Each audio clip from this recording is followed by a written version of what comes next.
ராசியாக வரக்கூடியது மீனராசி. மீனராசிக்கு இந்த கார்த்திகை மாதம் எந்த மாதிரி ஒரு பலாபலனை கொடுக்கும், எப்படி இருக்கும் என்று பார்க்கும்போது, மீனராசிக்காரருக்கு ஏற்கனவே பல பிரச்சனைகள், உடல் ரீதியாகவும் பிரச்சனை, மன ரீதியாகவும் பிரச்சனை, குடும்ப ரீதியாகவும் பிரச்சனை, அதாவது பணப்பிரச்சனையும் இருக்கிறதோட உடல் ரீதியாக பிரச்சனை அதிகமாக மீனராசிக்காரர்களுக்கு இருக்குது. அப்போ இதுக்கெல்லாம் என்ன பண்ணலாங்க? இந்த மாதம் கார்த்திகை மாதம் பார்க்கும்போது பூர்வ புண்ணியத்தை குறிக்கக்கூடிய கிரகம் சந்திரபகவான் போய் அஷ்டமத்தில் சுக்கிரனோட சேர்ந்துட்டார்.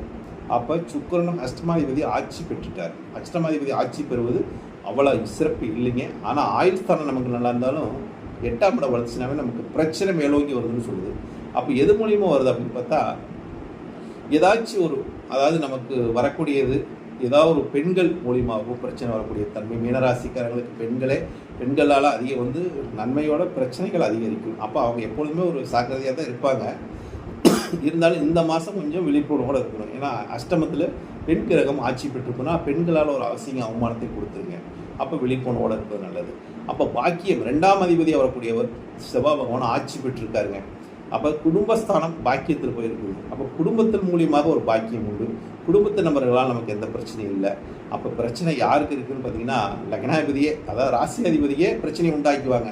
மீனராசிக்காரங்க அவங்களுக்கே பிரச்சனை வந்துடக்கூடிய தன்மை இருக்குது. ஏன்னா குரு பகவான் போய் ராசி அதிபதி 5ல் போய் புத்திங்கிற ஸ்தானத்தில் போய் வக்கரமாயிட்டார். அப்போ புத்திங்கிற ஸ்தானத்தில் வக்கரமாக இருக்கும்போது தன் புத்தி ஒழுங்காக அவங்களுக்கு வேலை செய்யாது. அப்போ நம்ம புத்தி வேலை செய்ய பிறர்கிட்ட அறிவுரை கேட்கணும். ஏன்னா இவங்க தான் பிறருக்கு அறிவுரை சொல்கிறவங்க. இவங்க போய் எப்படி கேட்பாங்க? கௌரவத்தை பார்ப்பாங்க. மீனராசிக்காரங்க கௌரவம் பார்த்து வீணாக போயிடுவாங்க அப்படிங்கிற தன்மையில் இருக்குது. அப்போ இவங்க கௌரவம் பார்க்காம பிறர்கிட்ட ஆலோசனை கேட்டு, பிறரோட ஆலோசனைக்கு கேட்டு அது எது சரி எது தவறுன்னு அதை கேட்டு இந்த காலகட்டத்தில் நடப்பது கார்த்திகை மாதம் உள்ள அவங்களுக்கு ஒரு யோகத்தை கொடுக்குங்க. ஆனால் பிரச்சனைகள் அதிகரித்தாலும் இவங்களுக்கு ஒரு முறைக்கு இரு முறைக்கு ஒவ்வொரு ஆலோசனை பண்ணி ஒவ்வொருத்தையும் கேட்டு செய்வது இவங்களுக்கு பிரச்சனையிலேருந்து தப்பிக்கலாங்க. இல்லாட்டி வந்ததுக்கப்புறம் அதை அனுபவிக்கக்கூடிய ஒரு சூழ்நிலை ஏற்பட்டுருங்க. அது மாதிரி இந்த 12 ராசிக்கும் கார்த்திகை மாதம் எப்படி பலன் இருக்கும் என்பதை ஒரு பொதுவான ராசி தாங்க சொல்லியிருக்கேன், பொதுவான பலன்னு சொல்லியிருக்கேன். இது அனைவரும் கேளுங்க நண்பர்களே. கேட்டுட்டு உங்கள் ராசிக்கு நான் சொன்ன பலன் இந்த 30 நாளுக்கும் இந்த கார்த்திகை மாதம் ஃபுல்லாக எப்படி இருக்குதுன்னு பார்த்துட்டு நீங்கள் அதை கருத்தில் கமெண்ட் கருத்தில் இந்த பராசர ஆன்லைன் அஸ்ட்ரோ டிவி மூலமாக உங்களோட கருத்தை பதிவிடுங்க.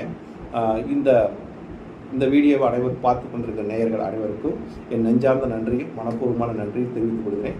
நன்றி, வணக்கம். வாழ்க வளமுடன். பரமத்தி வேலூர் அருகில் உள்ள பொத்தனூரிலிருந்து ஜோதிடர் சந்திரன். மீண்டும் உங்களை அடுத்த மாதம் மூலியமாக இந்த ராசி பலன்களை சந்திக்கிற நண்பர்களே. வாழ்க வளமுடன், வாழ்க வளமுடன். மறக்காமல் இந்த சேனலை அனைவரும் சப்ஸ்கிரைப் பண்ணிடுங்க. உங்கள் லைக் கருத்தையெல்லாம் தெரிவிங்க. வாழ்க வளமுடன், வாழ்க வளமுடன். அனைவரும் நலமோட வாழ வாழ்த்துகிறேன், வேண்டுகிறேன். வாழ்க